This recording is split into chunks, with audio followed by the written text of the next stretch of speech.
Buonasera, benvenuti, almeno voi pochi coraggiosi che siete in sala, per consolazione di Andrea Bellieni e di Silvia Marchiori che vengono da lontano, che vengono da Venezia.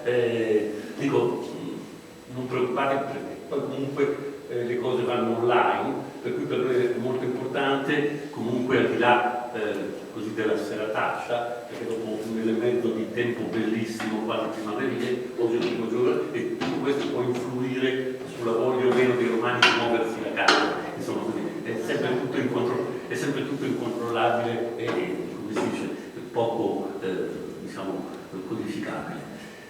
Siamo qua comunque per presentare una sorta di bilancio di quelle che sono state in fondo le celebrazioni per il quinto centenario della nascita di Tintoretto tra il 1518 e il 1519, mentre è certa la data di morte, c'è più incertezza ancora sulla data di nascita. Venezia è stata naturalmente il centro di queste celebrazioni a partire dal 2018 e Andrea Bellieni, direttore del Museo Correr, è stato l'organizzatore e il curatore, motore della grande mostra di Palazzo Ducale, ma poi ha trovato una successiva occasione espositiva al National di Washington, ma a Venezia ci sono state una serie di iniziative, tra cui quella alla Pinacoteca Manfrediniana con la Basilica di Santa Maria della Salute, dove si presentava anche il quadro restaurato dei Crociferi, l'ultima la Cesare Nozzo di Cana di Tintoretto, poi una mostra alla Scuola Grande di San Marco, una mostra sul Tintoretto giovane, mi pare, alle gallerie dell'Accademia. C'è stato tutto un contributo collettivo, una espressione corale di tributo di omaggio a Tintoretto, e c'è stata in occasione della mostra alla Trinità, alla Scuola della Trinità, la riscoperta, la ricostruzione da parte di Silvia Marchiori e di Andrea Donati di che cosa è successo attorno al 1547-50 a proposito della raccolta di quadri appunto nella Scuola della Trinità, che era legata al priorato dei Teutonici e che dal 512 con l'Ippomanno fino alla fine della presenza dell'Ippomanno, dopo la disgrazia, siamo alla fine degli anni 90, nel 91 mi pare, 95, uno degli Ippomani finisce esule a Ferrara e muore, insomma, per dicerie sulle questioni belliche, eccetera, su cui ci racconteranno tutto gli ospiti illustri che abbiamo. Però la cosa che a metà del Cinquecento si segnala è che c'è una committenza precisa per quattro opere della Genesi, della creazione, affidata a Francesco India, il Torbido, detto il Moro, 3 opere, la prima committenza riguardava 3 opere, poi una successiva commissione con un nota ulteriore, probabilmente una sorta di è un modo per ricordare, attraverso l'idea della salvazione, eccetera, il purino i mosaici del codice Cotton, del VI secolo d.C., del purino di San Marco, e a partire da questi quadri, dai dispiaceri forse legati a queste 4 opere del Torbido, la committenza passa a Tintoretto, una committenza che però è difficile, perché mi pare non ci siano documenti certificati precisi, nonostante il libro bellissimo Ilagine volumento che è uscito riporta tutta una serie di documentazione, però è difficile ricostruire cosa sia successo in fondo a tutta la collezione della Scuola della Trinità.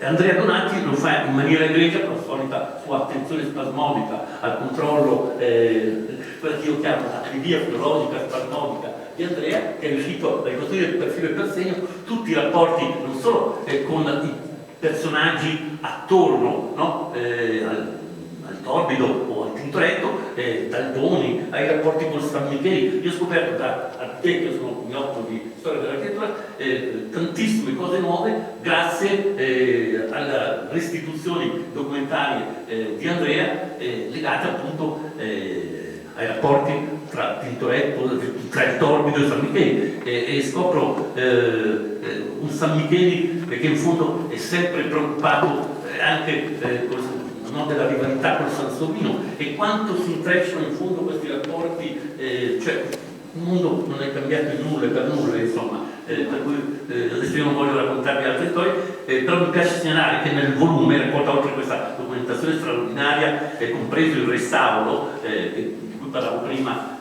della notte di Cana, nella sacrestia, anche una restituzione della chiesa e la scuola delle Trinità in dorso duro della Livia Marchi, per cui veramente una summa completa nella agilità del volume, però c'è una raccolta completa su una parte di città molto compatta, molto compiuta, molto unitaria, che adesso per riconoscere, a parte la presenza della Chiesa della Salute, è quella tutta, diciamo adesso, segnata dalla presenza della Tadauan, diciamo, di punta della contemporaneità, di punta della dogana vecchia, con i magazzini del Sale retrostante, insomma un entrato straordinario, per cui ci racconteranno di tutto questo i nostri ospiti. La parola ad Andrea Bellieni. Allora, si può schiacciare? Allora, io così ho il compito, diciamo così, di al volo descrivere quanto è avvenuto quest'anno, in realtà 2 anni, tra 2018 e 2019, proprio nel nome di Tintoretto, questi 500 anni che sono stati celebrati a Venezia, ma anche, appunto, come ha già detto il dottor Moschini, anche in altre città, come vedremo, e come epilogo, diciamo così, a Washington, oltre 200.000 visitatori, la prima mostra mai tenuta negli Stati Uniti, dedicata a Tintoretto, quindi un grande successo anche di numeri. In realtà l'idea proprio di organizzare una grande antologica dedicandola a Tintoretto in realtà non è partita da Venezia, ma sono partiti gli americani, strano a dirsi, ma è andata proprio così. Qualche anno fa, credo 5 anni fa, con il mio direttore, che è una vostra illustre socia, che è Gabriella Belli, siamo stati, per dire così, in visita alla National Gallery di Washington, laddove in un progetto che a noi sembrava entusiasmante, una grande mostra da coprodurre appunto con loro, dedicata a Carpaccio. Molto siamo stati ricevuti dall'allora, come dire, mega direttore galattico, sovrano, regnante, Rusty Powell III, è andato in pensione credo l'anno scorso, appena dopo un regno durato credo oltre 30 anni. Si è ricevuto molto interessato di questo nostro progetto, di questa nostra idea, però ha detto, ha controbattuto subito, facciamo senz'altro Carpaccio, e Carpaccio lo faremo quest'anno, quindi appuntamento a Venezia l'11 ottobre e poi nel 2021 a Washington. Però prima sarebbe la nostra grande intenzione dedicare una grande mostra antologica a Tintoretto, ci piacerebbe molto farla con voi. E così è andata, quindi abbiamo fatto prima Tintoretto, coprodotta, e voi sapete che, immaginate che coprodurre un'iniziativa del genere con gli Stati Uniti, in particolare con la National di Washington, come dire, è dico una cosa facile, tutt'altro, ma è comunque una strada che, soprattutto per i prestiti importanti, per ottenere appunto i prestiti essenziali, è un viatico, è un apripista straordinario. Quindi tutti i prestiti li abbiamo sempre chiesti appunto insieme, e ha funzionato per Tintoretto, sta funzionando anche per Carpaccio. Questo naturalmente poi porta anche, come dire, delle economie di scala a livello di trasporti, di imballaggi, di assicurazioni notevole, per cui l'impresa è riuscita. In origine il disegno era ancora più ambizioso di quanto poi è risultato, cioè l'idea era quella dopo torniamo indietro, l'idea era quella appunto di coinvolgere anche nella stessa Venezia più sedi istituzionali, quindi una grande mostra nella sede di Palazzo Ducale, affiancata, ma con la stessa curatela, con lo stesso taglio, da una altra grande mostra che doveva occuparsi soprattutto della parte della giovinezza di Tintoretto presso la Galleria dell'Accademia. La Galleria dell'Accademia si conserva, voi sapete, poi il pezzo capitale di svolta della carriera artistica di Tintoretto, il Miracolo dello Schiavo, 1548, difficile da spostare, tra l'altro è andato a Washington, ma a Venezia sarebbe stato, come dire, ragionevole spostarlo nella sede in cui si trova, per cui l'idea, il disegno originario era quello proprio di dedicare una mostra da giovinezza di Tintoretto fino al 48 presso le Gallerie dell'Accademia e poi il proseguio in Palazzo Ducale. Non è andata esattamente così, perché le Gallerie dell'Accademia a un certo punto hanno preferito un po' far da solo e hanno, come dire, tenuto nel comitato scientifico i curatori principali incaricati sia per Washington che per le mostre di Palazzo Ducale, ma poi hanno integrato il comitato scientifico, ne è nato quello che doveva essere un catalogo unico, no? È stato poi in realtà poi sdoppiato con tagli diversi anche dal punto di vista, come dire, proprio dell'organizzazione proprio editoriale, assolutamente diversi, per cui vabbè, un'iniziativa che doveva essere coordinata al 100% è risultata coordinata un po' meno, insomma, però comunque la mostra, la sede delle Gallerie dell'Accademia hanno svolto la giovinezza di Tintoretto e soprattutto l'ambiente tintorettiano, l'ambiente artistico veneziano a cavallo tra anni 30 e anni 40 del Cinquecento, e poi appunto la rassegna antologica, per quanto rassegna antologica sia possibile dire, trattandosi di Tintoretto che come dire, dipinge opere di grandissimo formato in sedi istituzionali veneziane. È un artista che fortunatamente vede la maggior parte della sua opera omnia, con eccezioni ma tutto sommato non così fondamentali, tutta conservata a Venezia. Quindi una mostra che dalla sede istituzionale, dalle due sedi istituzionali principali che aveva, gioco forza rimandava alle chiese, alla dell'Orto, chiaramente alla scuola grande di San Rocco, alla scuola di San Marco e alle chiese minori, e quindi, come dire, una mostra che si integrava religiosamente nella città, un po' come era avvenuto con il precedente storico di questa iniziativa, che risaliva addirittura al 1937. La prima grande mostra e unica a Venezia dedicata a Tintoretto fu appunto realizzata, se magari andiamo alla prima, vedete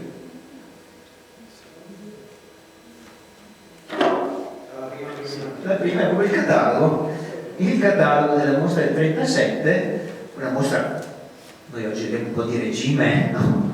Fu organizzata proprio in pompa magna dagli organi ministeriali di allora, inaugurata dal re Vittorio Emanuele III in persona, visitata dalle più alte gerarchie, diciamo, del regime, e una mostra che celebrò Tintoretto veramente alla grande, tra l'altro nella sede di Capesaro, stranamente, quella che poi diventò la Galleria Internazionale d'Arte Moderna. E il catalogo, tra l'altro, ebbe delle tirature per l'epoca veramente eccezionali, cioè molte decine di migliaia, non ho il dato preciso. Questo agile volumetto, illustrato di acqua e nero naturalmente, ma con contributi critici importanti, significativi, andiamo avanti. Ecco, l'ho voluto mettere proprio come antefatto.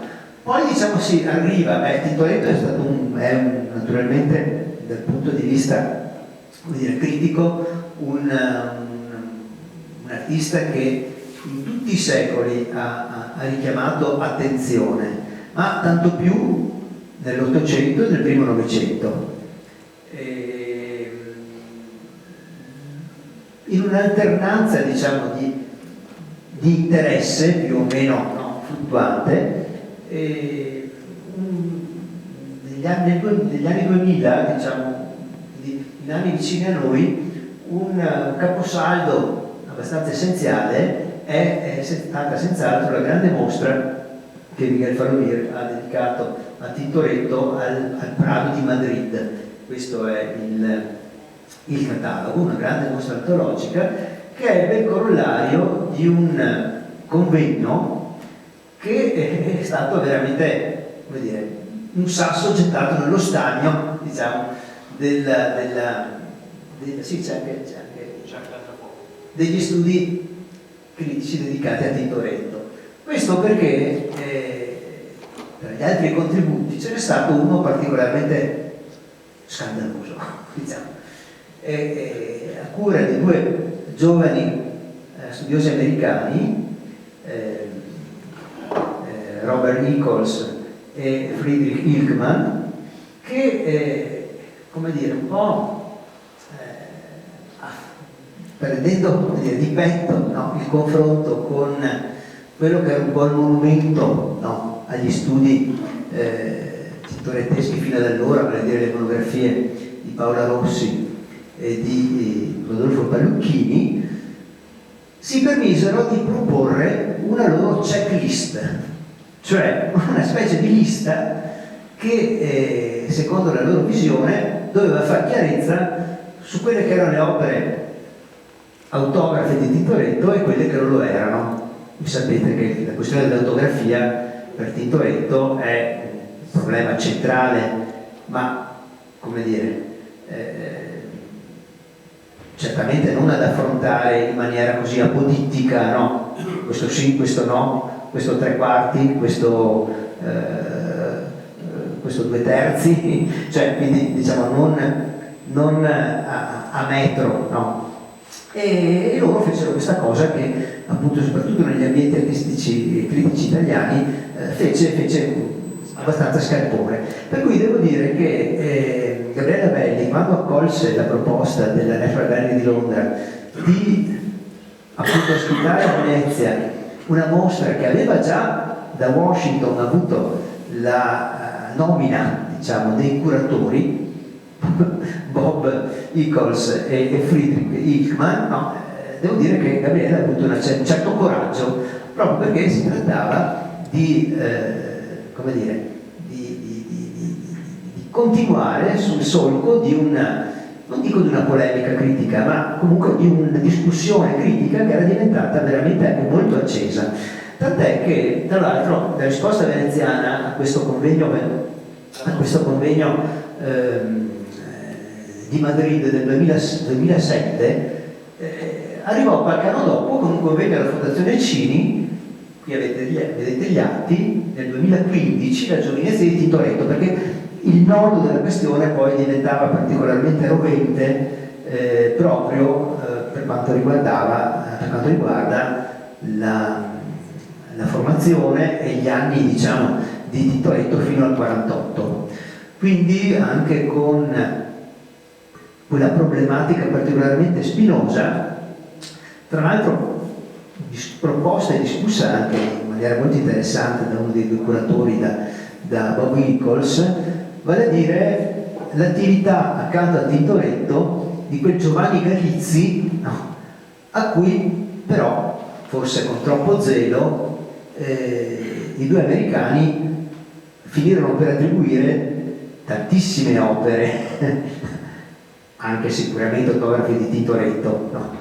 È una specie di singolare questo Giovanni Galizzi, un vero e proprio alter ego, no? In realtà con i suoi tic riconoscibilissimi, ma in realtà un collaboratore molto stretto fin dai primi anni evidentemente di Tintoretto, capace di assumerne le caratteristiche, le stilistiche giovanili e di replicarle. Ma come fa appunto un replicante con poca originalità? Però morfologicamente, no, delle attinenze possono portare a dei fraintendimenti, no? E appunto questa questione, Tintoretto giovane, Giovanni Galizzi, questo sì, questo no, tornò in maniera molto accesa in questo convegno del 15. Quindi su questo terreno critico, appunto molto improvvisamente animatosi, tutti in anni recenti, si è tenuta questa celebrazione del centenario tintorettesco. Devo dire che c'era stato anche però un episodio romano, quindi l'importante, peraltro molto bella mostra che nel 12, antologica, anche molto ricca, era stata tenuta presso le scuderie del Quirinale per cura di Giovanni Villa, un altro appuntamento tintorettesco che appunto ha contribuito a rimettere direi anche nel circuito dell'attenzione più popolare un artista straordinario e certamente non facile come Tintoretto. Andiamo avanti. Ecco, questo è il catalogo della mostra del 12 delle scuderie del Quirinale. E queste sono alcune immagini dell'allestimento, peraltro molto ardito. Riconoscete le opere, ve le cito, sono delle cose, dei presti, e qui è il miracolo dello schiavo che venne con grande coraggio spostato fino a qui. Ecco, devo dire che le mostre veneziane, le mostre di Washington del 18-19 hanno avuto un prologo, l'immagine precedente, un'iniziativa anche questa puntata soprattutto sulla giovinezza di Tintoretto, una mostra curata da Roland Crichel a Colonia, al Wallraf Museum, una mostra molto interessante, peraltro vi conoscete uno dei capolavori giovanili, cioè il Cristo tra i dottori dell'opera del Duomo di Milano, tra l'altro restaurato meravigliosamente perché è un quadro capitale rivelato dal restauro recente, in questi gialli acidi, questa tavolozza incredibile del giovane Tintoretto. Questa stessa mostra che poi portata a Parigi al Palais de Luxembourg ha riscosso anche a Parigi un particolare successo. Questo è il logo appunto del centenario, come diceva il dottor Moschini, in realtà 2 anni di centenario, vista l'incertezza, no, della data di nascita, 1518-1519. Ecco la vera protagonista dell'iniziativa tintorettiana, appunto la Gabriella Belli, direttrice della Fondazione Musei Civici di Venezia. Andiamo avanti. E poi invece l'altra, la coprotagonista soprattutto della puntata presso le gallerie dell'Accademia della mostra, Paola Marini, già direttrice fino a pochi mesi fa delle gallerie dell'Accademia. Questi 2 Giamburrasca, diciamo, americani, Bobby Nichols a destra e Friedrich Ilkman. Friedrich Ilkman, tra l'altro bostoniano, curatore dell'arte europea presso il Fine Art di Boston, è, guarda caso, il direttore scientifico di una grande organizzazione statunitense che si occupa di Venezia, Save Venice. Save Venice ha concertato nei 2 anni, diciamo, che hanno anticipato appunto la mostra veneziana, una serie di restauri straordinari. Direi che veramente l'eredità, e poi Silvia ce ne darà conto anche per la sua parte, l'eredità principale, oltre che certamente anche critica, devo dire, e di vantaggio per gli studi, rispetto a Tintoretto è proprio riferibile ai numerosi restauri veramente rivelatori importanti che sono stati compiuti presso Palazzo Ducale, presso anche chiese minori. Poi ne vedremo una rapidissima rassegna. Ecco alcune immagini. Questo è il catalogo della mostra della Galleria dell'Accademia, e questa è la mostra della Galleria dell'Accademia, proprio incentrata, naturalmente, o meglio, che aveva come punto di arrivo il miracolo dello schiavo 1548, ma che poi soprattutto istituiva una serie di rapporti tra figure artistiche fondamentali, come vi dicevo, nello snodo degli anni 30 e anni 40 a Venezia, quindi non solo Tintoretto, ma anche Tiziano, la cena in Emmaus dal Louvre, Bonifacio Veronese sulla destra, la straordinaria Sacra Conversazione Molin, una delle prime opere degli anni 30 del giovanissimo Tintoretto, una cena in Emmaus da Budapest e uno degli ottagoni del soffitto della camera del Palazzo Pisani, oggi conservate presso la Pinacoteca Estense. E qui certamente uno degli artisti che Tintoretto, se non altro perché l'opera si conserva presso la chiesa di San Rocco, dovete vedere e considerare, non avendo certamente colpito, Giovanni Antonio da Pordenone. E qua opere tintorettesche. Ecco, rivediamo qui il Cristo tra i dottori e da un museo americano l'ovale, probabilmente un soffitto con la sfida tra Massi e Apollo, se non vado errato, che probabilmente fu un omaggio di Tintoretto ad Aretino, la cena di San Marcuola, un'opera del 47, se non vado errato, e qui poi arriviamo in area marciana, diciamo, e quindi a Palazzo Ducale.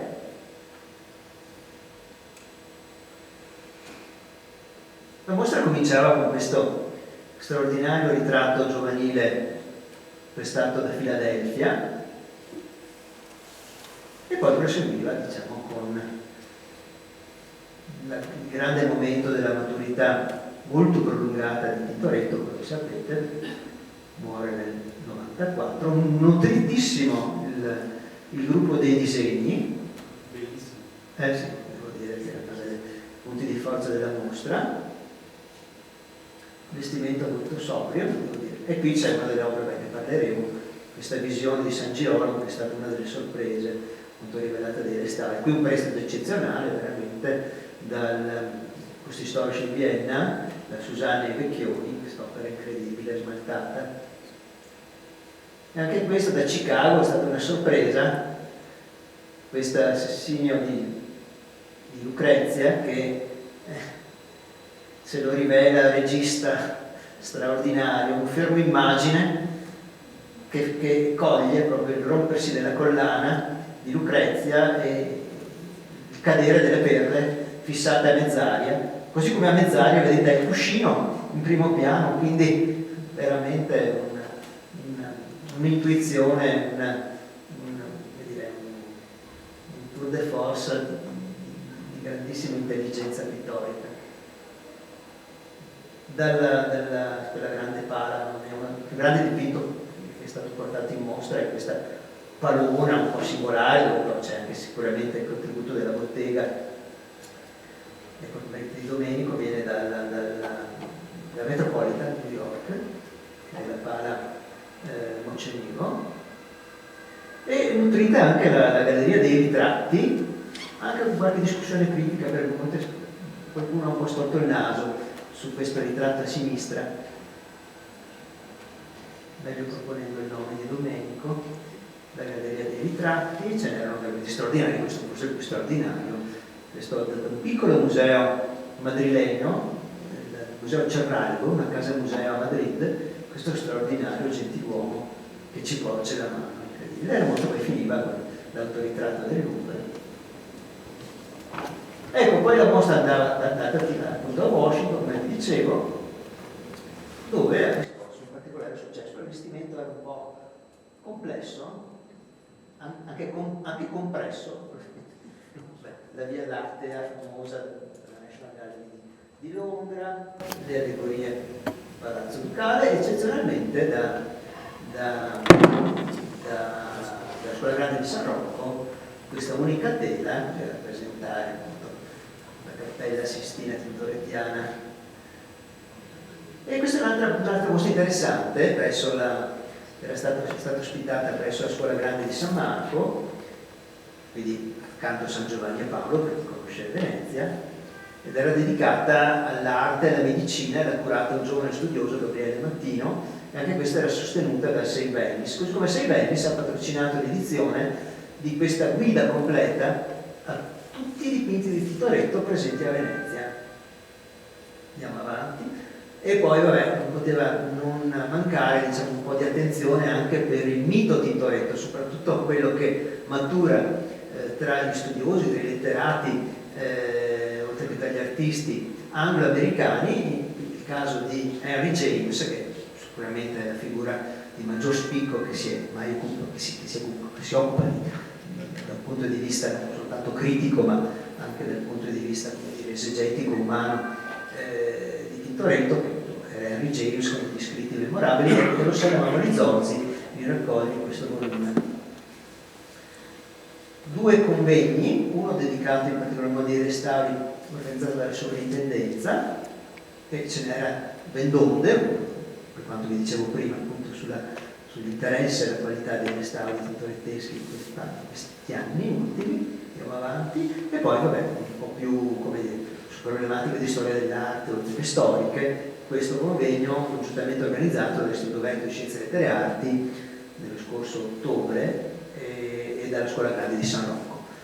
Andiamo avanti. Dopo vabbè, anche come dire, latere, no? Anche cose che gli artisti hanno sempre guardato Tintoretto, assolutamente, riconoscendolo come una figura di particolare interesse, no? Tutti, vedova, no? Emilio Vedova, si sa, no? Lui ha dichiarato la sua vicinanza aperta a Tintoretto, ma qui in realtà appunto, la Scuola Grande di San Rocco quest'anno ha scelto di ospitare nel segno di Tintoretto questo artista spagnolo, questo Jorge Pombo. Andiamo avanti, nemmeno trentenne, molto giovane,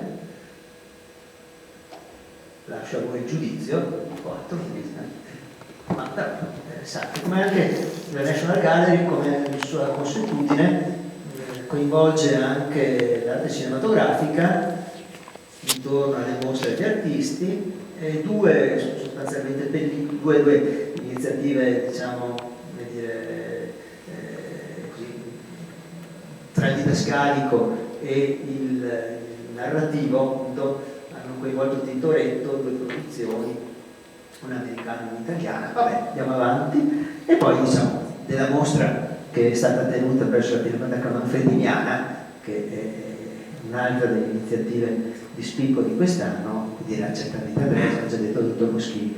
Ecco, volevo rapidissimamente, senza togliere poi a Silvia il resto della materia, darvi se non altro a livello quantitativo, no? La misura di quanto è stato fatto. Quasi tutto, pensate, sostenuto da questa grande organizzazione Sei Venice, appunto.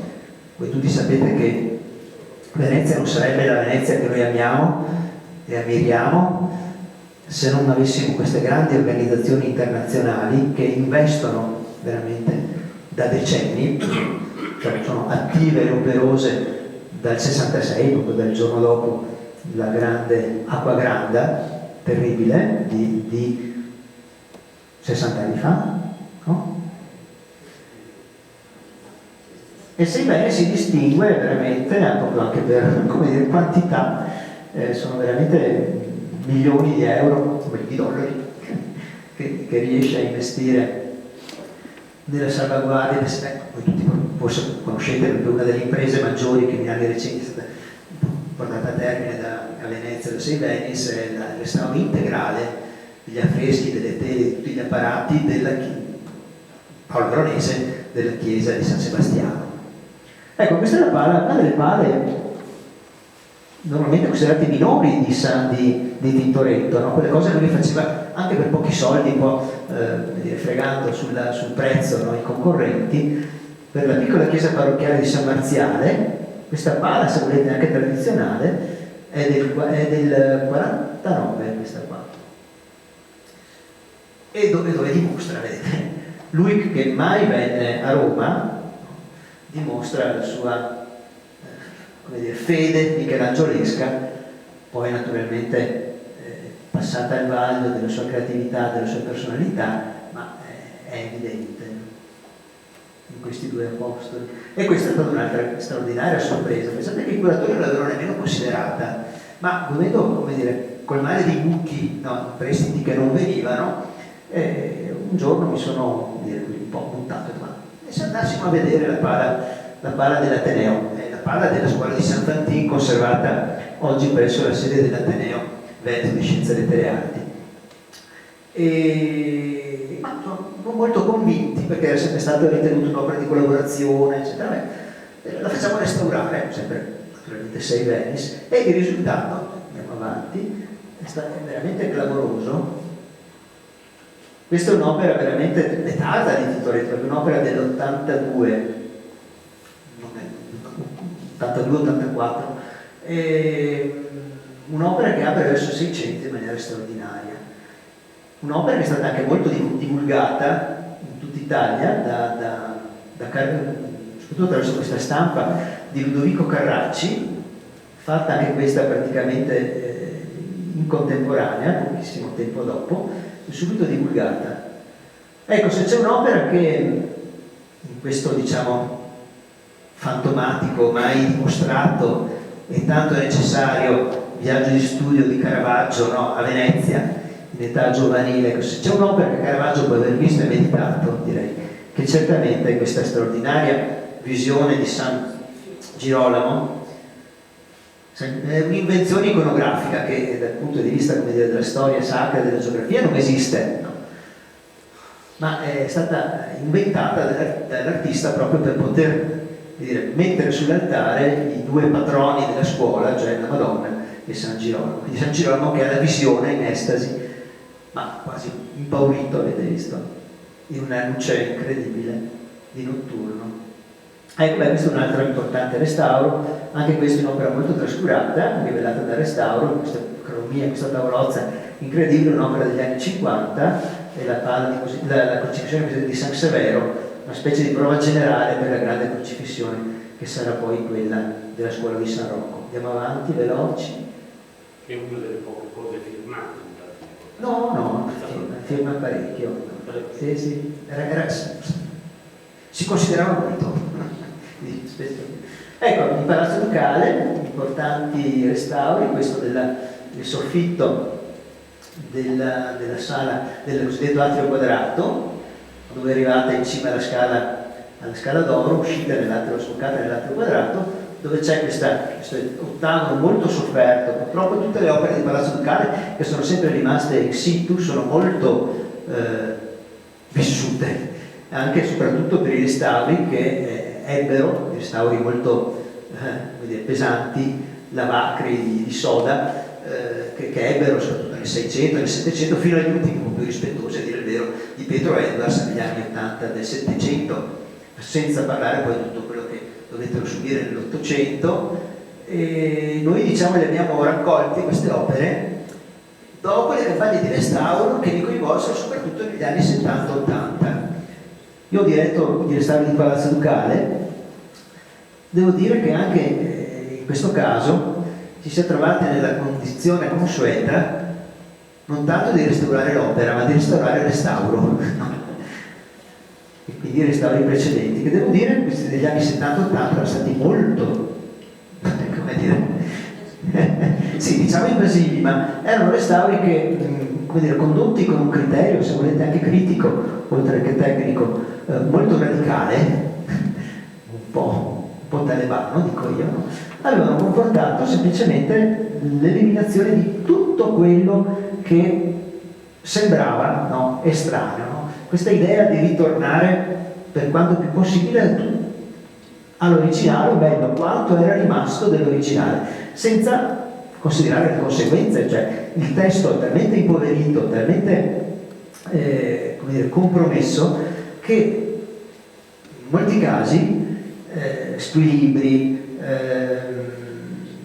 macchie, ma anche lo stesso restauratore, quando appunto spinto dai sovrintendenti, dai funzionari degli anni 70-80, aveva tolto, si era trovato poi nelle condizioni comunque di rimettere, no? E quindi diciamo le ripinture in realtà anche appunto recenti, relativamente recenti c'erano. E quindi insomma abbiamo dovuto affrontare dei problemi veramente spinosi. Avete visto un po' in rassegna, sono scorse delle opere celeberrime, le allegorie, le famose allegorie cosiddette dell'anticollegio, dei capolavori degli anni 70, del 78, e questa invece è una scoperta, perché questo in realtà non era stato restaurato l'ultima volta soltanto negli anni 20, erano opere quasi in prima tela, e molto sofferto, ma ha dato molta soddisfazione, diciamo. Questa è un'opera interessante perché è un'opera del 76, del 74-75, diciamo, a cavallo, è l'attività di Tintoretto chiamato a riparare i danni dei due incendi disastrosi subiti a Palazzo Ducale nel 1574 e del 76. Il Figlio prodigo, un'opera molto semplice dal punto di vista dell'impianto, ma nel contempo ardita, con questo scorcio del basso verso l'alto, con la pergola, vedete, attraverso la parete trasparenza si vede il cielo, la pergola dove si sta preparando il banchetto. Andiamo avanti, veloci, credo che siamo alla fine. Sì, basta. Grazie, scusatemi un po' la velocità e la, come dire, non dire forse un po' disordinato. Grazie ad Andrea Bellieni. La parola a Silvia Marchioni. Tintoretto alla salute. In realtà nelle prime diapositive rivedremo qualcosa di quello che abbiamo appena avuto il piacere di ascoltare, e andiamo pure avanti. Si diceva appunto che Tintoretto è molto presente, no? E raccolto in città Venezia. Questa mappa che era stata diffusa per aiutare i visitatori ad orientarsi ci dà un po' l'idea, no? Di tutti questi luoghi tintorettiani, per cui è una mostra perenne quella di Tintoretto a Venezia, no? Si va appunto dalle piccole scuole alle grandi scuole, alle chiese che litigavano quasi, no? Per avere una pala di Jacopo Robusti. Quindi possiamo andare avanti. Ecco, queste appunto le abbiamo già scorse. Questo lavoro, no? Di ricostruire un po' l'emergere di questo pittore regista, così come viene chiamato. Se torniamo un attimo indietro, sì, sulla destra, ma poi la rivedremo, la tela del Salviati è stata prestata appunto dalla sagrestia della Basilica della Salute, e poi la rivedremo più avanti. Proseguiamo ancora. Ecco, era stata affiancata per fare un discorso di come un po' alla volta Jacopo trova il suo linguaggio, la sua identità, smarcandosi un po' da questa che era un'ultima cena del Bassano del 42, questa del 45 appunto di Giuseppe Porta e dei Salviati, e poi quella di San Marcuola che invece vediamo, ecco, dove si vede che già il formato diventa quasi, non si usa dire cinematografico, sembra un po' un cinemascope, no? Si allarga, si abbassa la visione e si sceglie di immortalare alcuni istanti di quello che è l'episodio evangelico, al quale normalmente Tintoretto e i suoi committenti sono molto legati, molto attenti, ma lui poi dà la sua interpretazione dei fatti. Lo vedremo anche per le nozze di Cana. Sì, possiamo andare avanti. Ecco, questo è quel lavoro che si diceva, no? Di riappropriarci in qualche maniera del colore e della dinamicità, no? Di queste figure. Questo San Marco che piomba dall'alto capovolge completamente la visione normale di un santo, no? Un santo a testa in giù, che quindi sconvolge chi guarda, perché ottiene una vista completamente diversa di santi che normalmente sono con la loro aplomb in piedi, nelle pale, fermi, ecco. E poi probabilmente tu lo riprendi da poco, benissimo. E questa appunto è la scuola grande di San Rocco. L'esterno ci mostra la ricchezza di questa scuola, che poteva permettersi appunto di adornare il proprio interno completamente, coprendolo di dipinti. Questa è la sala nella quale Tintoretto ha lavorato sostanzialmente per una ventina d'anni, a più riprese, ideando un ciclo non tanto per il santo Rocco, a cui la scuola appunto è dedicata, quanto immaginando tutto un ciclo sulla storia della salvezza, fondamentalmente, perché il santo invece è ben istoriato nella chiesa, dove appunto Tintoretto e Bottega lavorano. La scuola, in occasione di questo centenario, ha rivisto completamente la illuminazione, perché una delle difficoltà è dare una luce congrua, coerente, che possa far come dire, rispettare i giochi anche di chiaroscuri che è Tintoretto. A volte si è un po' troppo decisi, no, nell'illuminazione dei dipinti, perché si cerca di mettere in luce la pennellata, si vuole vedere in particolare, però bisogna sempre immaginare che questi dipinti nascevano per la luce naturale o al massimo quella delle candele, delle torce, quindi anche alcuni effetti evidentemente il pittore, soprattutto Tintoretto, li studiava in funzione dal punto di vista dell'osservatore, ma anche di come ricevevano la luce queste tele. Quindi è stato fatto anche tutto un lavoro appunto di rivisitazione e riilluminazione che era molto efficace. Tutto il soffitto adesso lo si gode così, senza disturbi neanche di riflessi. Questa è la tela enorme di cui si diceva prima, che occupa completamente la sala dell'albergo, dentro la quale sotto questa tela viene poi nascosto il tesoro, no? E quindi noi alla salute che cosa abbiamo tentato di fare? Allora qui era per dire dove siamo, no? Siamo in una punta che anticamente, insomma, oggi occupa appunto i magazzini del Sal, che sono lo spazio di allestimento del museo di Pinot, ma c'è anche tutto il complesso del seminario della Basilica, che è sorto dal 1630 in poi, ma che prima era occupato invece da questo monastero teutonico, questo priorato della Trinità, e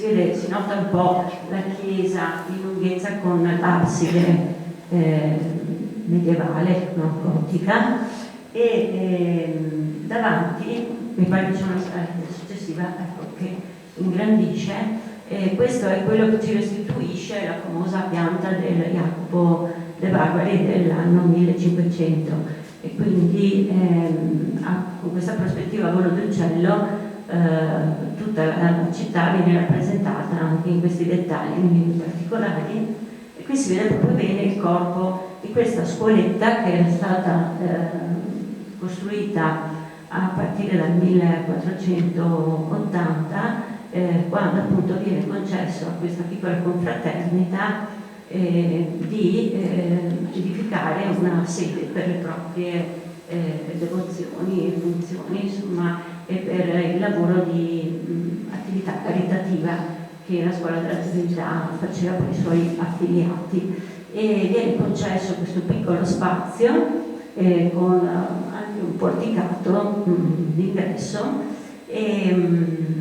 dal monastero della Trinità, che già nel 400 cominciava un po' ad non avere più quella funzione che i teutonici avevano avuto. Cioè questo monastero praticamente, essendo in zona dogana, sosteneva e aiutava tutti i pellegrini per la Terra Santa, e quindi i cavalieri teutonici facevano questo servizio, chiamiamolo così, ed era loro anche tutta l'ala delle varie tese dei magazzini del Sal, e quindi potevano, affittandoli alla Serenissima, avere introiti con i quali poi vivevano e facevano le loro devozioni. E la scoletta della Trinità un po' alla volta diventa il perno di una serie di iniziative, e andrà appunto in gestione il monastero alla famiglia Lippomano, che subentra appunto all'ordine teutonico, che si spegne e si svuota dal suo interno. Allora, in questa scuoletta, dopo le prime tele della creazione del mondo, che erano appunto state affidate al Torbido, e di cui ci sono appunto tutti i documenti, i progetti, anche i primi pagamenti, che però non vanno a saldo, e subentra improvvisamente Tintoretto, i cui dipinti sono più volte descritti, però lui non compare mai, cioè il suo nome non è mai presente in tutti i documenti che siamo riusciti a reperire. E questo probabilmente, un'ipotesi che abbiamo fatto, è che siano i Lippomano stessi a pagare e comunque a portare il Tintoretto alla Trinità, e quindi non è possibile rintracciare negli atti della scuola, nei capitoli, nelle decisioni, nelle riunioni che la scuola fa, i pagamenti veri e propri. Certamente la scuola ha la funzione di ideare, di volere questo ciclo. E ci si potrebbe domandare come mai, perché di per sé la scuola aveva un ambiente anche piccolo, quindi si vanta, cioè, nel scegliere un tema così, che poi credo Andrea recupererà bene, insomma, questo tema della creazione, della genesi, del peccato. Infatti nella tela successiva qui vediamo appunto l'offerta di Eva ad Adamo del famoso pomo, e poi la cacciata. Ora queste tele a partire dall'800 sono finite in due o tre posti diversi, e una è anche sparita. Quindi che cosa è rimasto della Trinità alla salute? Sostanzialmente il titolo conservato dalla cappellina interna del seminario, che si chiama ancora Cappellina della Trinità, mentre le tele sono state prima depositate a Palazzo Ducale, e poi hanno preso 3 la via dell'Accademia, una è finita agli Uffizi e una è sparita. Non sapevo. Ecco, poi non rubo il discorso ad Andrea, andiamo avanti. Proseguiamo su Carina Bene. Questa è la tela che abbiamo esposto appunto alla Pinacoteca Manfrediniana, mettendola in dialogo con l'altra opera di Tintoretto, che vediamo nella successiva. Andiamo avanti. Stiamo tornando indietro. Ok.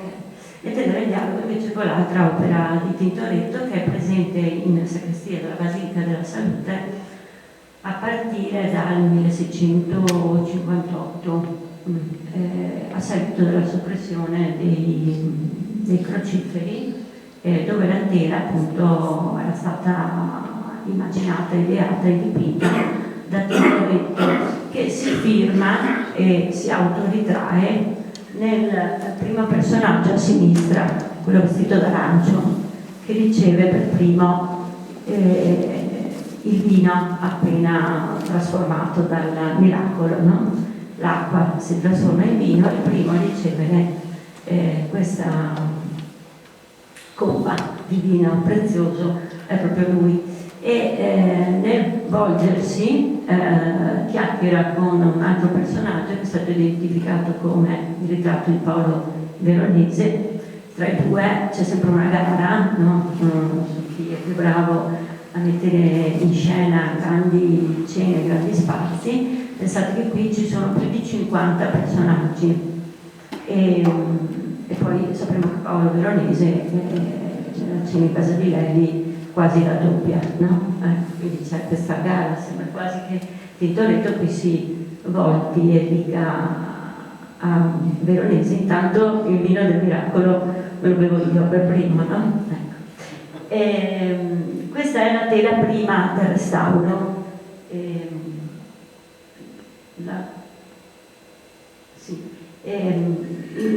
La tela presentava tutta una serie di raggi e dei colori, era diventata molto gialla e aveva un prevalente tonalità di marrone, la noterete anche voi.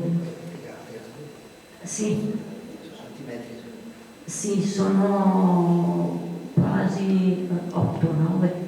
Sì. Infatti è entrata rullata e poi è rimasta lì, insomma, è uscita soltanto in un'altra occasione per un restauro degli anni 70 alle Gallerie dell'Accademia, e noi questa volta l'abbiamo restaurata in loco perché la cosa interessante è che è emersa, se possiamo andare avanti, ecco, vediamo già il confronto nella pulizia e nella rimozione di tutta una serie di ritocchi pesanti che appunto erano stati fatti negli anni 70. Erano completamente scomparsi gli azzurri. Vedete che Tintoretto aveva utilizzato questo blu oltremare anche in maniera molto diffusa perché i crociferi indossavano un abito proprio azzurro e quindi probabilmente questo abbondare di azzurro era un omaggio al luogo nel quale i crociferi normalmente pranzavano guardando questa scena delle nozze. Gli infrarossi che sono stati fatti durante le diagnosi sono state molto molto accurate e verranno tra pochissimo anche presentati in una pubblicazione. Hanno messo in luce una genesi veramente travagliata di questo dipinto. Come potete notare, tutta una serie di personaggi che si notano sulla destra sono completamente scomparsi sulla sinistra. Alcuni evidentemente cancellati dal Tintoretto stesso, altri scomparsi perché magari per cadute di colore, insomma alla fine si è deciso di tirar via con lo scuro tutto quello che c'è dietro la prima fila degli invitati a nozze. E anche qui si notano invece dei cambiamenti in corso d'opera, perché se notate la donna che oggi ha a sinistra guarda verso il basso, quella che davanti a lei sta ricevendo il vino nel bicchiere, inizialmente sbirciava da dietro, no? Sporgendosi dal suo posto e quindi poi Tintoretto ci ha ripensato e ha dato un altro tipo di posa. L'altra cosa pazzesca che è uscita è che di fatto questo modo anche così veloce e continuamente in revisione di pittura è possibile anche a Tintoretto, perché Tintoretto qui dipinge a tempera su tela senza nessuna imprimitura, senza nessuna preparazione sotto. E questa è stata un po' una sorpresa, perché che fosse tempera e così legata al luogo e estesa velocemente, certamente ha dato la velocità di esecuzione e anche questa serie di cambiamenti in corso, che forse venivano inventati in Toledo, forse era la committenza stessa che chiedeva dei cambiamenti perché non gli piaceva. Perché abbia scelto questo tipo di tecnica con questo materiale così e non abbiamo un sostegno dei documenti che ce lo dicono. L'ipotesi che faceva la dottoressa Abasso, che ha seguito appunto il restauro, è quella che Tintoretto abbia voluto creare un effetto arazzo, cioè dare questi colori meno corposi, ma dove si vede quasi la trama sotto.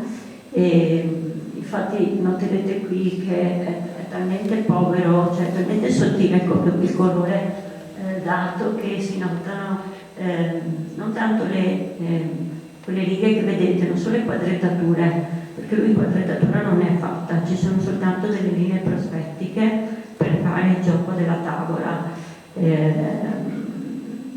imbandita, ma quelle linee che si notano sono praticamente il sostegno dietro, sono i travetti che tengono tesa la tela, ecco. Quindi evidentemente c'era l'intenzione di dire sto dipingendo una tela per una sala da pranzo dove normalmente magari venivano esposti arazzi, no? Che riproducevano un'ultima cena, di solito, e invece lui sceglie un soggetto altro, molto più festoso. Addirittura pare che abbia messo in scena un famoso matrimonio avvenuto anni prima, del 61, cioè il matrimonio tra Filippo ed Elisabetta di Valois, perché alcuni ritratti ci porterebbero a credere questo. E scelgo appunto una pittura che vi faccia quasi intravedere la trama e che quindi vada un po' a ricreare l'effetto del ricamo o comunque della razza.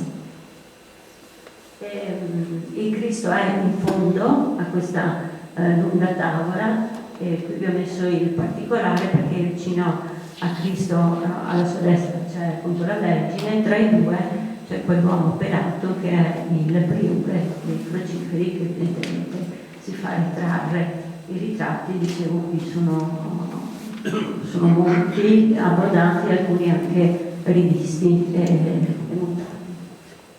Questo è l'insieme oggi recuperato. Noterete che ci sono degli sguinci, cioè che di fatto questa tela è nata come una lunetta, non è nata in formato rettangolare, perché andiamo avanti.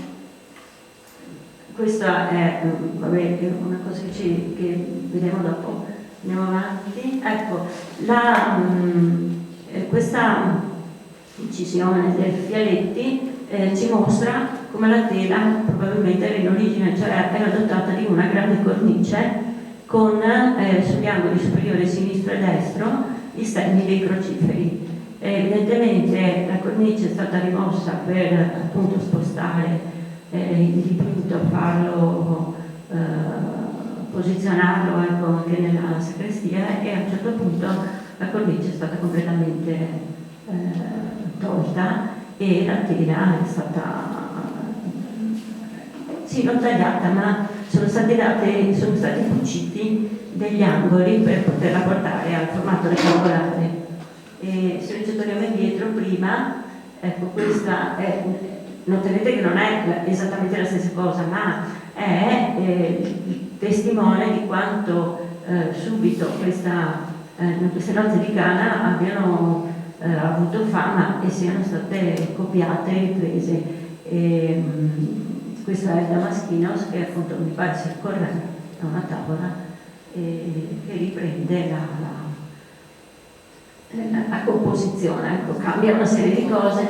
Ci fa vedere una cosa curiosa, cioè che sulla sinistra ci sono dei musicisti, e questo ci ha un po' fatto rompere il capo, perché di fatto in tutta quella zona nera a sinistra, che aveva tutta una serie di personaggi, si intravedono anche dei musicisti. Allora la domanda è: i musicisti c'erano? Damaschinos li ha visti? Ha visto magari un disegno o una cosa e poi lui li ha ripresi? sono stati cancellati i primi restauri 7 e 800eschi. È stato l'Antonio Florian che è intervenuto pesantemente su questa tela a toglierli. Ecco, rimangono aperte tutte queste ipotesi ancora sulle quali sta lavorando Stefania Randazzo, che ha seguito la parte storico-artistica. Mi pare che non ci sia altro, andiamo avanti, sì, ritorniamo questa, ecco, basta.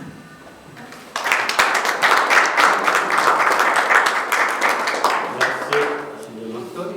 E la parola a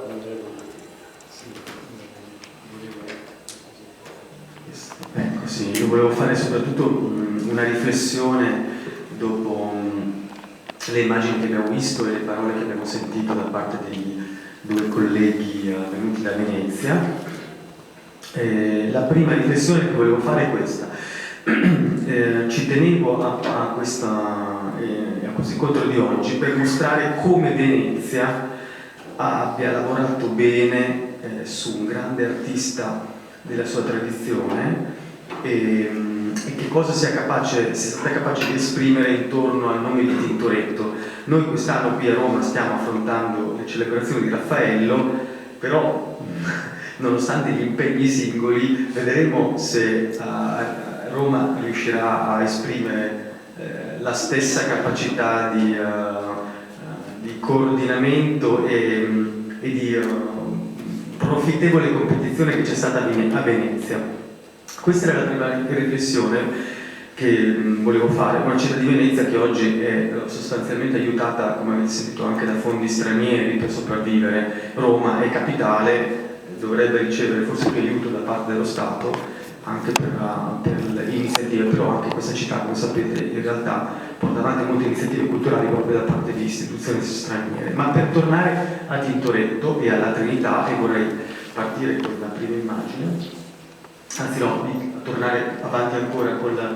Sì, ancora avanti, ancora, mi vorrei fissare ancora, ecco, su questa tela. Vorrei fare una seconda riflessione che mi consente semplicemente di sintetizzare un po' il lavoro che ho fatto per questo volume insieme a Silvia Marchiori e a Livia Marchi, e cioè la qualità teatrale della pittura di Tintoretto. Cioè Tintoretto esprime una capacità teatrale nella sua pittura come nessun artista del Cinquecento che noi conosciamo. Una qualità teatrale che deriva dalla sua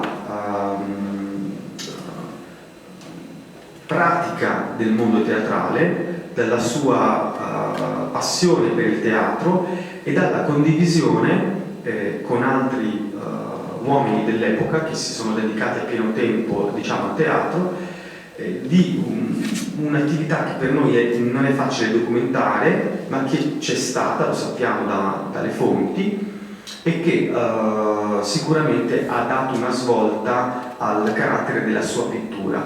Noi abbiamo visto anche dalle fotografie che il dottor Veglieni ha presentato prima che la carriera di Tintoretto comincia con un forte sperimentalismo che si vede molto bene anche in quella pala che sta all'Opera del Duomo di Milano, di Cristo fra i dottori, dove lui cerca di rappresentare la scena non in una maniera convenzionale, ma già da un punto di vista teatrale, inquadrandola con una grande profondità prospettica, ma allo stesso tempo cercando una dinamica dei personaggi che non è qualcosa che noi ritroviamo nell'arte fiorentina contemporanea o comunque del primo Cinquecento. Tintoretto è un artista tutto veneziano che però è attento anche a quello che succede nel centro Italia. Ecco perché questo dialogo con Roma e con Firenze è un dialogo a distanza, ma un dialogo importante. La teatralità di Tintoretto trova un punto d'appoggio, secondo me fondamentale, nell'amicizia con Andrea Calmo, un personaggio poco noto, specialmente al pubblico al di fuori di Venezia, ma che è fondamentale per capire come mai Tintoretto frequentasse il teatro e in che modo lo frequentasse e che tipo di beneficio potesse trarre ispirandosi poi alla sua opera pittorica. Andrea Calmo è il più grande commediografo veneziano del Cinquecento, scriveva in dialetto veneziano, un dialetto che però è una lingua, perché ancora oggi se voi state a Venezia e frequentate i veneziani non vi parlano italiano, vi parlano un mezzo italiano, se non addirittura un veneziano, diverso ovviamente da quello letterario del passato, ma comunque non parlano la lingua fiorentina. Calmo è amico, lo sappiamo dalle fonti, intimo di Tintoretto, condividono non soltanto la passione per il teatro, ma anche l'amicizia con alcuni uomini importanti della società che conta di Venezia, una società rigidamente divisa in classi sociali. La classe patrizia è quella che comanda la Repubblica di Venezia e c'è la classe cittadinesca che rappresenta, se volete, la borghesia intermedia, e poi c'è il popolino.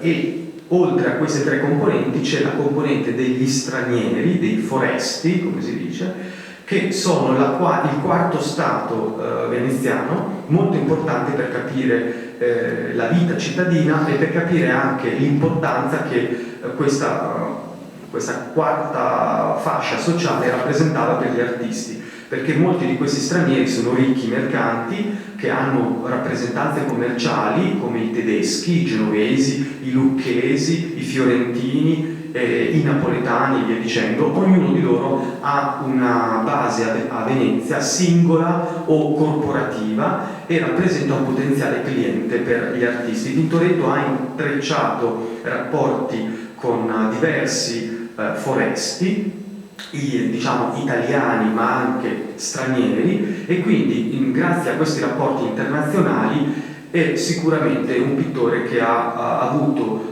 conoscenza di quello che succedeva a Roma e nel resto della penisola.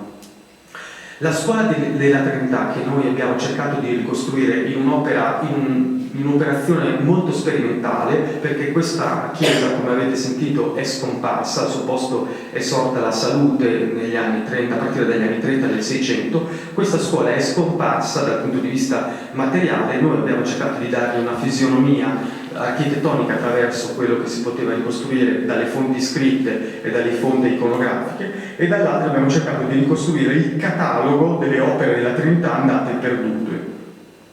Una cosa importante che abbiamo tirato fuori da questo scavo archeologico, diciamo così, documentario, è che in questa scuoletta, che apparteneva ai cavalieri teutonici fino a quando Giulio II, dopo la battaglia di Agnadello, in cui qui siamo nel 1512, sostanzialmente Venezia rischia il tracollo pauroso della Repubblica, cioè sostanzialmente perde una guerra contro di lei si era coalizzata tutta l'Europa di allora, e il Papa, che era contro Venezia, aveva appoggiato l'imperatore, decide di riequilibrare le posizioni politiche vedendo che Venezia vacilla, e sostanzialmente si sfila dalla Lega imperiale e appoggia, in qualche modo consente a Venezia di riprendersi. In questo momento politico fondamentale per la storia della Repubblica di Venezia ci sono alcune famiglie patrizie che sono schierate dalla parte del Papa. Una di queste è proprio la famiglia dei Lippomano, che è rappresentata da il pater familias, da questo capo di famiglia, che è Girolamo Lippomano. Girolamo Lippomano è un personaggio molto interessante, che era banchiere, ha avuto un rivolgimento personale delle proprie fortune e ha avuto problemi di giustizia con Venezia e ha preferito trasferirsi a Roma. E a Roma è un uomo chiave per i rapporti storici e artistici dell'epoca, perché frequenta la Roma di Giulio II, di Leone X e conosce Raffaello, tant'è che è addirittura una delle fonti conosciute da noi storici che ci raccontano in prima persona la morte di Raffaello e dà per primo la notizia della morte di Raffaello alla Repubblica di Venezia, mandando un dispaccio in cui appunto fornisce una notizia che oggi è negli annali della storia dell'arte. Quindi i Lippomano sono una famiglia chiave con interessi papalini, radicata a Roma, con interessi ecclesiastici, perché alcuni di questi figli dei Lippomano diventano vescovi di Bergamo, di Brescia e poi di Verona, quindi hanno, diciamo, le mani in pasta nel territorio di Venezia, controllato da Venezia, il territorio della cosiddetta terraferma, e in più, a partire dal 1512, prendono in dotazione personale, come un patronato personale, la scuola della Trinità, che era piantata, l'avete visto fisicamente, alla punta della dogana, cioè in un luogo strategico che guardava, se volete, davanti aveva la zecca di Venezia e il Palazzo Ducale, quindi un punto strategico per chiunque arrivava a Venezia e in dialogo diretto con la massima autorità dello Stato, che era appunto rappresentata dal Doge e dal Consiglio dei Dieci e dai senatori che sedevano nel Gran Consiglio. Tutto questo per dirvi che a un certo punto noi sappiamo che in questo luogo i Lippomano entrano in contatto e accolgono e quindi frequentano, proteggono una serie di personaggi che sono personaggi chiave per la storia della Chiesa e per la storia d'Italia e anche per la storia di Roma. In particolare noi sappiamo che hanno frequentato questo luogo della punta della dogana Ignazio di Loyola, quando approda in Italia cercando la propria fortuna e tentando di costruire la Compagnia di Gesù, e poi sapete che arriva a Roma e predica la Sapienza e ha fortuna essendo protetto da Vittoria Colonna e da altri personaggi. E Gaetano Tiene, che è un uomo, se volete, della Repubblica, perché viene da Vicenza, è una famiglia vicentina molto importante, però ha un pied a terra a Venezia, quindi è considerato a tutti gli effetti veneziano, anche lui amico di Ignazio di Loyola a un certo punto, ma soprattutto amico di Giampietro Carafa, che poi diventa famoso con il nome di Papa Paolo IV, e che insieme fondano la Compagnia dei Teatini. Ecco, anche questo si ritrova lì alla punta della dogana, a fianco a questo priorato, in dialogo con il Lippomano. Terzo personaggio religioso fondamentale, capostipite di un ordine religioso, abbiamo sentito parlare dei Gesuiti, che si impiantano successivamente a Venezia in un altro punto della città, ma che all'inizio gravitano intorno alla scuola della Trinità, quindi alla salute attuale. Abbiamo sentito parlare dei Teatini con Tiene, e l'ultimo personaggio importante da tenere presente è il fondatore dei Padri Somaschi, perché anche lui, Gerolamo Miani, famiglia patrizia veneziana, viene esortato da Carafa e dallo stesso Tiene a affiancarli in questo lavoro di riforma della Chiesa prima che avvenga il Concilio di Trento. Siamo in anni sperimentali, gli anni 20, gli anni 30, e stimolarlo soprattutto a creare un'istituzione che desse soccorso ai poveri e ai bisognosi. Tutti e tre gli ordini sono accomunati da un interesse per i poveri, i bisognosi, e soprattutto per una nuova attenzione alla predicazione del Vangelo, che deve essere fatta in maniera rigorosa sui testi sacri, ma deve essere anche capace di dialogare in una forma moderna e nuova con la gente comune. E ciascuno di loro affronta questo compito con le proprie forze e anche con un proprio carisma. Però Giampietro Carafa è l'anima teologica, se volete, di questa serie di tre gruppi che poi formano tre ordini diversi, e non a caso è molto selettivo e molto rigoroso. Sono gli anni in cui a Venezia ci sono personaggi straordinari che approdano in laguna. Uno di questi è il futuro cardinale d'Inghilterra, Reginald Pole, che inizialmente frequenta lo stesso ambiente in laguna, che quando ancora non ha nessun titolo ecclesiastico, ma che comunque è un punto di riferimento per la riforma d'Inghilterra. È il personaggio che poi sconfesserà suo cugino Enrico VIII e praticamente entrerà nel grande scisma della Chiesa inglese. Vorrei ricordare anche tutta una serie di altri personaggi, tra cui Gasparo Contarini, che è stato cardinale veneziano importantissimo qui a Roma, che è stato uomo chiave nella riforma, nel tentativo di riforma all'interno della Chiesa cattolica. Tutto questo serve da premessa per capire come mai a un certo punto Tintoretto affronti un ciclo figurativo come quello della creazione del mondo,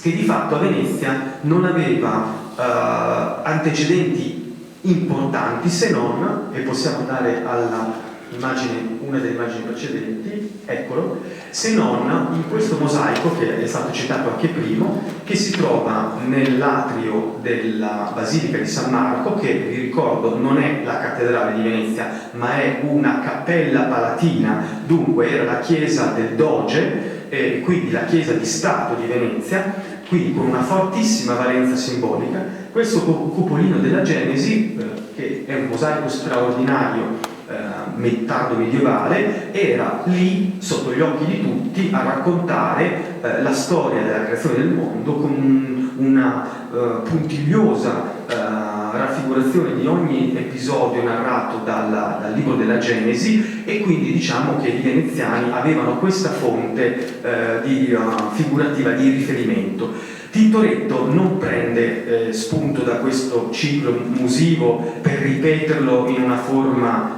moderna, ma è più interessato a ragionare a distanza su quello che era accaduto a Roma, perché i due grandi punti di riferimento sono Raffaello e soprattutto Michelangelo. E possiamo tornare indietro un attimo ancora.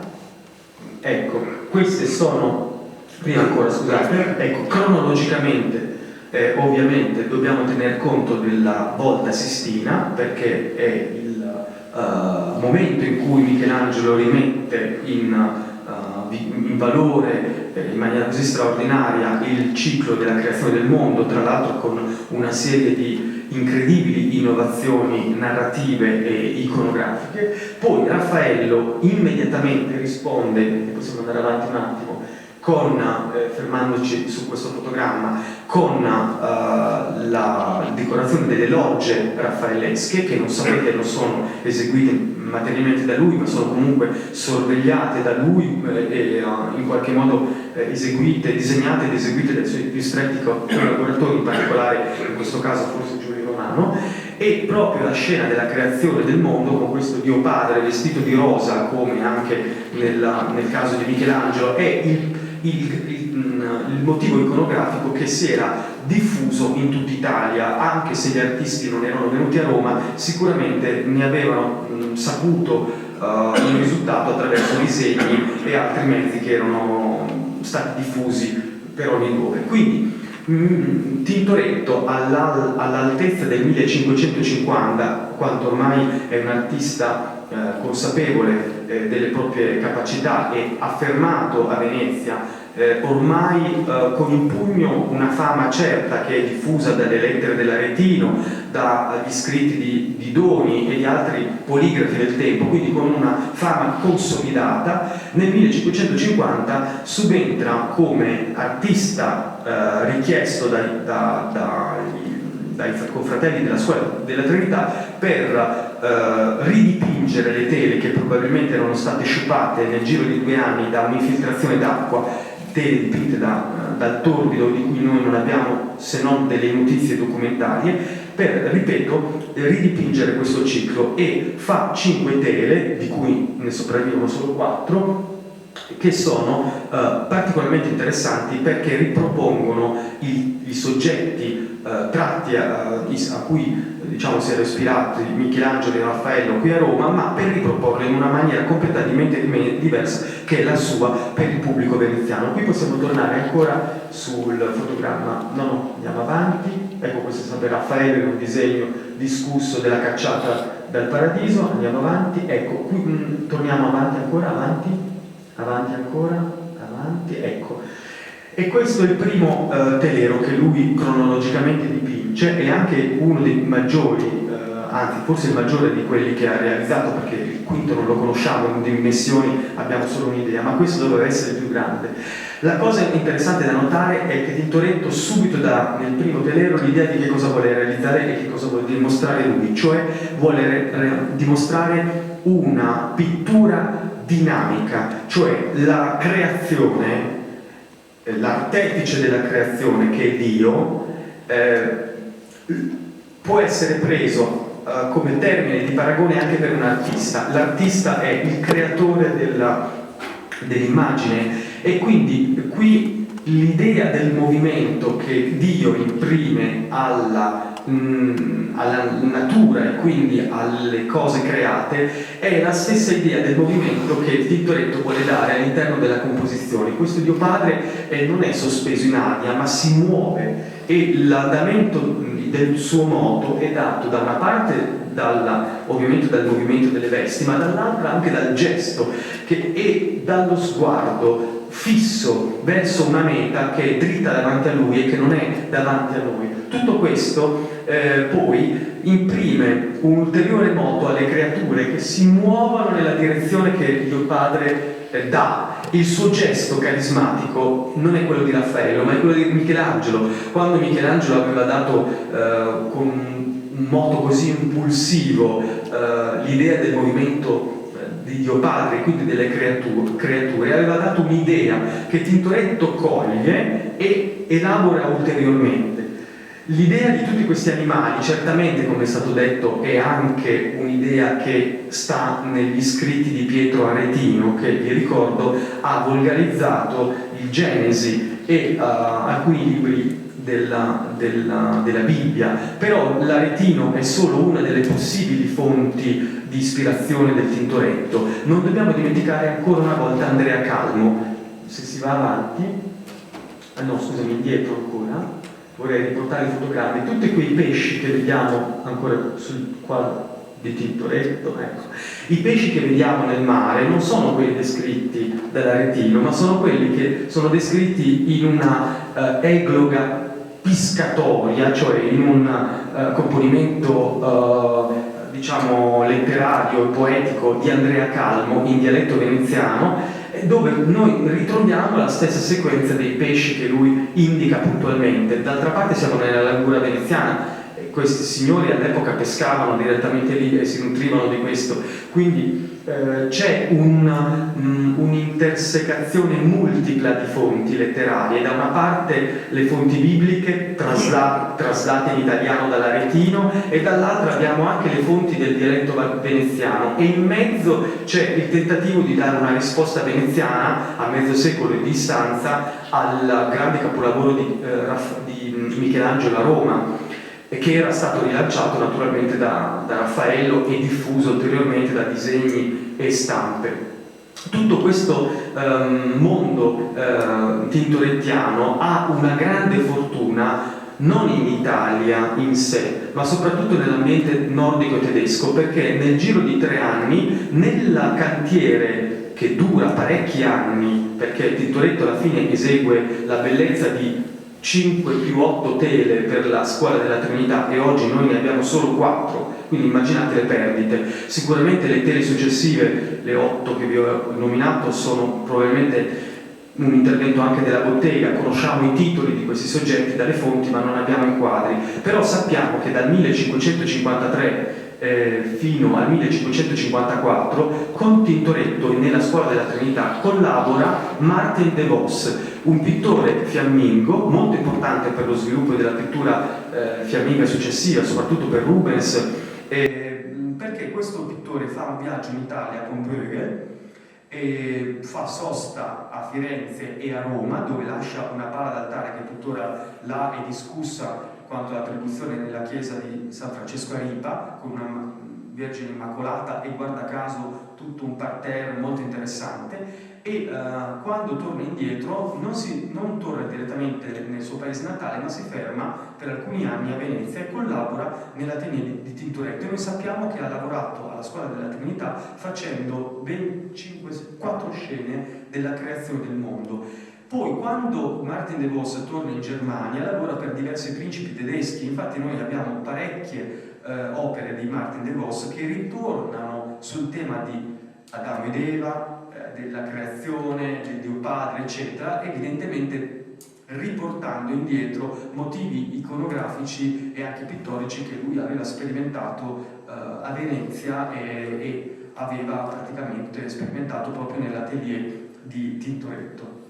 Soltanto pochi fotogrammi per continuare su questo ciclo molto speciale di opere. Qui vedete in particolare del Dio Padre, degli uccelli che avete già visto, e questo è un disegno di Paolo Farinati che ci dà almeno un'idea di quale doveva essere il quinto telero scomparso, cioè quello che voi vedete raffigurato in basso, la creazione di Eva. Dio Padre scende anche lì dall'alto velocemente, come avete visto nella figura di San Marco del miracolo che vi ha fatto vedere prima Silvia Marchiori, e taglia con un coltello il fianco di Adamo addormentato per far uscire Eva. Anche questo è un motivo iconografico che ha una sua matrice, che non è di carattere romano raffaellesco, ma piuttosto fiorentino, perché lo troviamo nelle porte del Battistero di Firenze, il che significa che Tintoretto ha avuto più di una fonte iconografica di riferimento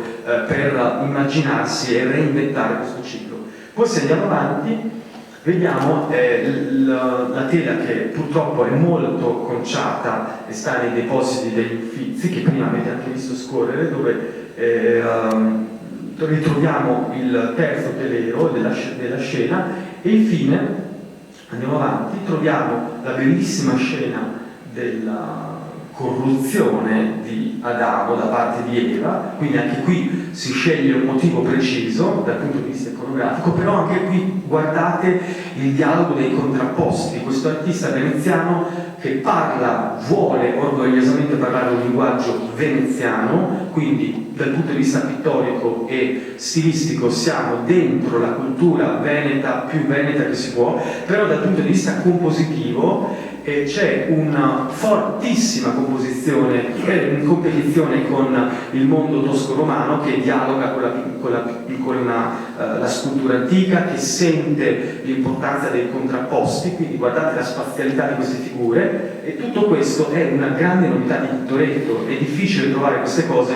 nella pittura di Tiziano, che è l'altro grande maestro del momento, più vecchio come generazione rispetto a Tintoretto. Cioè il mondo di Tintoretto solo in apparenza può essere preso e confuso con quello di Tiziano. In realtà è un mondo a sé, che è molto più interessato a dialogare in competizione con il centro Italia di qualsiasi altro artista di quel momento. Dentro lo stesso quadro è narrata anche la scenetta della cacciata di Adamo ed Eva. Vedete che c'è l'angelo che con la spada infuocata, un fulmine, caccia Adamo ed Eva dal paradiso. Quindi anche lì ha ridotto a un dettaglio quello che poteva essere una scena, e allo stesso tempo ha fatto una cosa che era antistorica in questo momento, cioè proporre due sequenze narrative nella stessa composizione. Questo a Roma lo farà soltanto Daniele da Volterra, ad esempio, e quindi vuol dire che non era impossibile per gli artisti di questo momento comportarsi come facevano gli artisti medievali.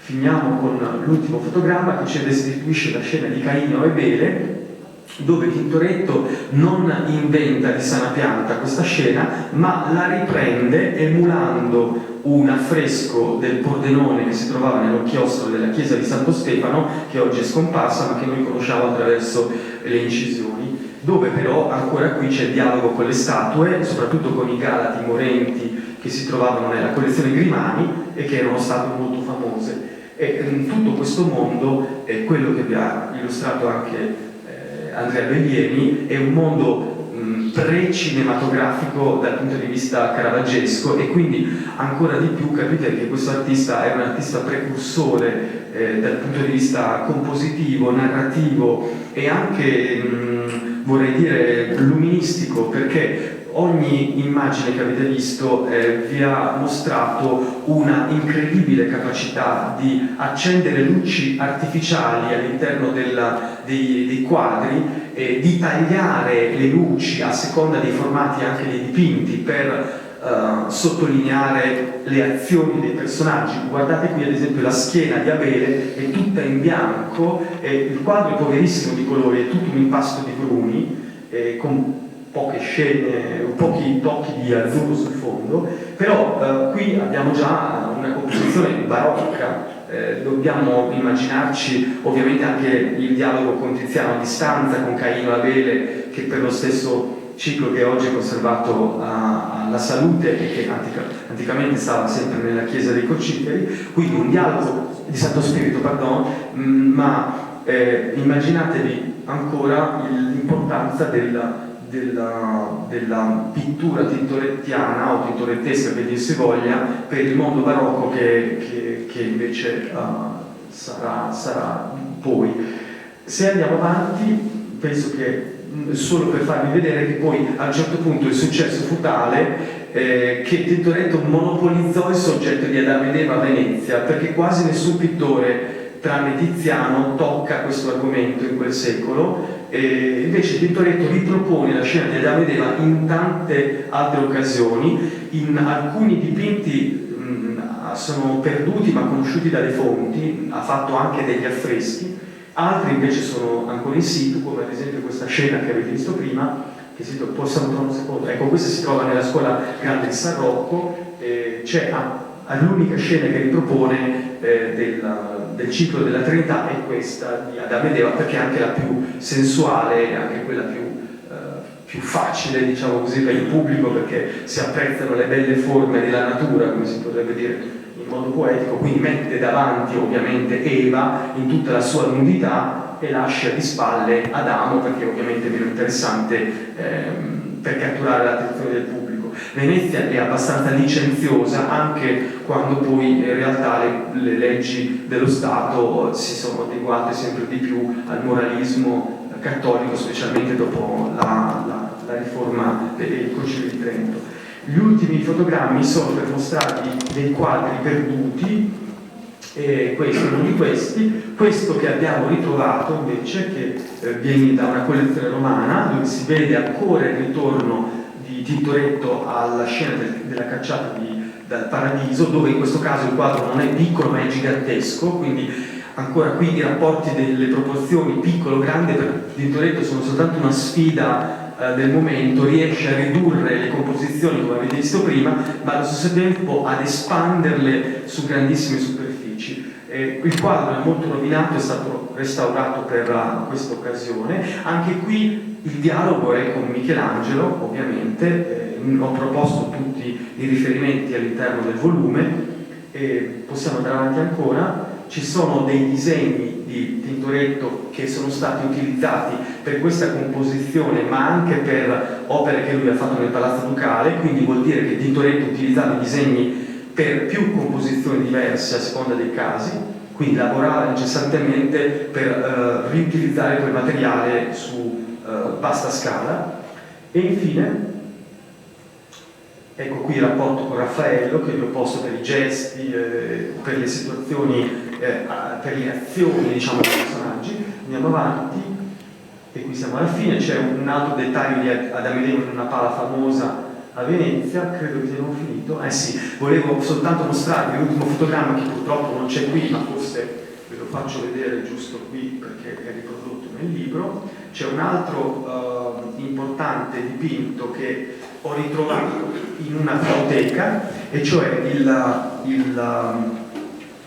Caino e Abele, in una scena non di uccisione ma di adorazione, dove si vede appunto i due fratelli che prima dell'episodio più eclatante, che è quello dell'uccisione, sacrificano a Dio, e poi da lì scaturirà la gelosia dell'uno e l'uccisione dell'altro. Ma questo è per dirvi che è un dipinto perduto che ho trovato nella fototeca di Giuseppe Fiocco, per dirvi che Tintoretto ha esplorato con la sua fantasia molto di più di quanto noi oggi possiamo vedere e apprezzare attraverso i suoi dipinti. E chiudo perché penso che abbiamo fatto tardi.